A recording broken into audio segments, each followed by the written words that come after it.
Well, that about sums it up. Thank you very much.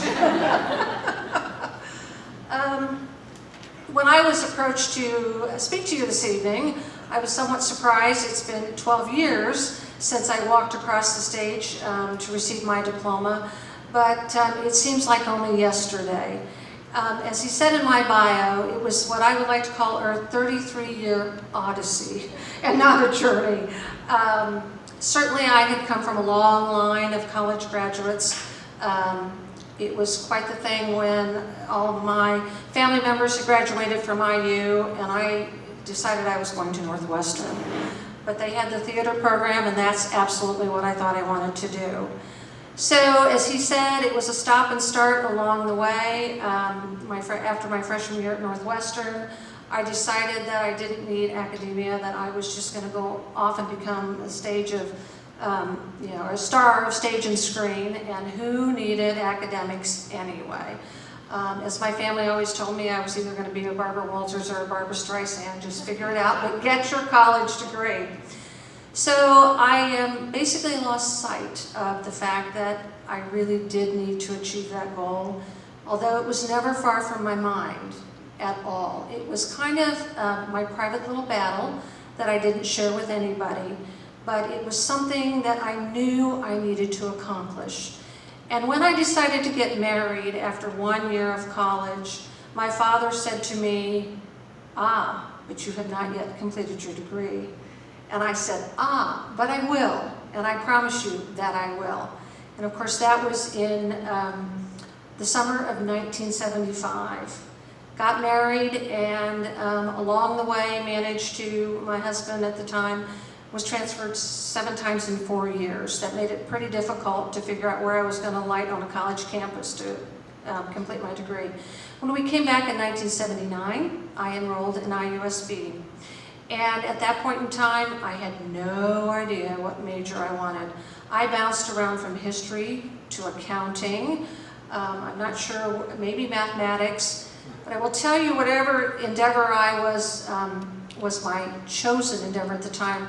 When I stepped into a chemistry course on the campus of IUSB, I said, no way. I just can't do this. I just can't do this. So that was all the excuse I needed at the time to say, well, maybe later, maybe later. So when, over the course of the decade of the 80s, I started a business with my husband, and after our divorce and after the death of my father and mother, I was able to land a position with National Steel Corporation when they came to town, and did quite well at National Steel, except for the fact that I didn't have a college degree. I was recognized for my talent, my dedication, my intellect, and many times I was up for promotions, and many times I was told by HR, you don't have your degree. So I decided at one point in time that I would enroll in one of the accelerated studies programs that was being offered, and I had watched many of my fellow employees at National Steel go through the accelerated programs. They completed their associates, they completed their bachelor's, they completed a master's. So I thought, ideal, I will finally get the opportunity to complete my degree. So I enrolled, I got accepted. However, that was the period of time where they were not able to find enough students to go ahead with the accelerated program at the time. So once again, I was at a loss for how was I going to finish my degree. But then along came the early 2000s, and the steel industry started having a lot of hiccups. And suddenly I found myself the victim of a corporate merger, and I lost my job. And that was in early 2004. And I suddenly realized I have the wherewithal, I have the determination, I have the desire. I'm going to go back and get my degree. And so I made a phone call over to IUSB, not knowing, not having a clue. It had been, at that point, 20 plus years since I'd stepped on the campus. I had no idea what lay in store. So I made a simple phone call, and actually I think I sat down with somebody in the College of Liberal Arts and Sciences, and they looked at my transcripts from Northwestern and IU Bloomington and IUSB and put it all together, and we spoke about what my goal was. And my goal was at 49 years of age that if I was going to re-enter a new career, I was going to do it with a college degree. And you think about it, at 49 years of age, half your career is behind you. So you really have to make the most of what is in front of you. And so we sat down and talked, and when she went over all of my options, she said to me, I think you're a great candidate for a general studies degree. And I thought, what in the heck is a general studies degree? And so when she explained it to me, I thought to myself, aha, eureka. I knew then when I couldn't get home fast enough to tell my fiance at the time, I'm going back to school, I found the path I'm going to take, and I am going to enroll as a day student. I am not going to go back to work until I finish this degree. I absolutely and positively wanted the full experience that I had not had the opportunity when I left John Adams High School in 1973 and didn't complete my college degree. So I enrolled as a day student in a general studies program. And oh, I worked very hard. And I will tell you that I had a lot of people ask me, what is a general studies degree? What are you going to do with a general studies degree? And I thought to myself, you have no idea how enriching a general studies degree was.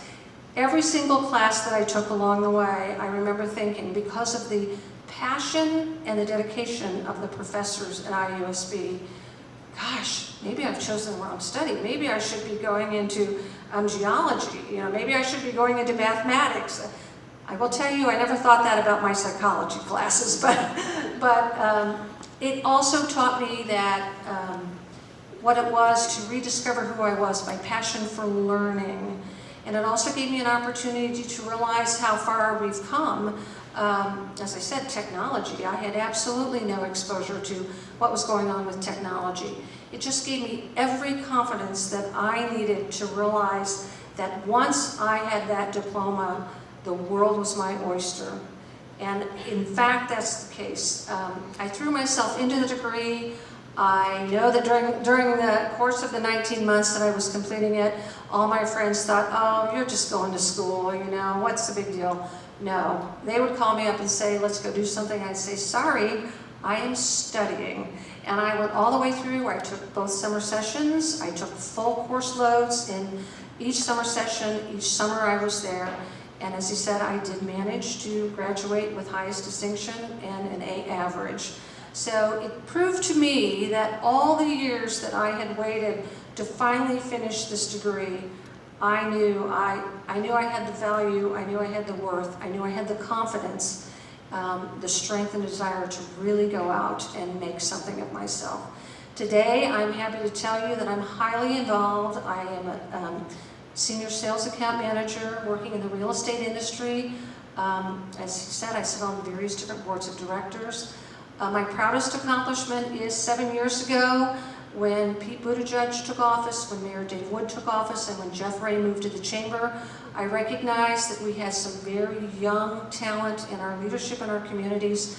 I also recognized that when they needed any kind of information regarding the housing industry, they weren't picking up the phone and calling the realtors, calling the mortgage bankers, calling the builders, all of which are organizations that I'm highly involved in.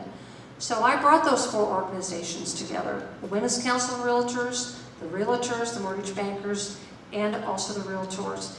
And we have invited, next week will be our 7th town hall meeting with Mayor Pete, Mayor Dave, and Jeff. It's open only to the members of those associations, and we get to have a one-on-one with them, and we get to speak about what's going on in the community and what we see. And I will tell you, in the 7 years since we started that alliance, guess who they pick up the phone and call? They call the executive director of the Board of Realtors. They call the executive director of the home builders. They call the mortgage bankers. When our mayors and our community leaders have questions about what's going on in our neighborhoods and the quality of life and what they're hearing from their consumers, those are the phone calls that are made. So again, all of this could not have been possible had I not spent the time on the campus at Indiana University South Bend. And for that, I am forever grateful. I will always be a champion for higher education, no matter how old you are, you can go and get that college degree and it'll change your life forever.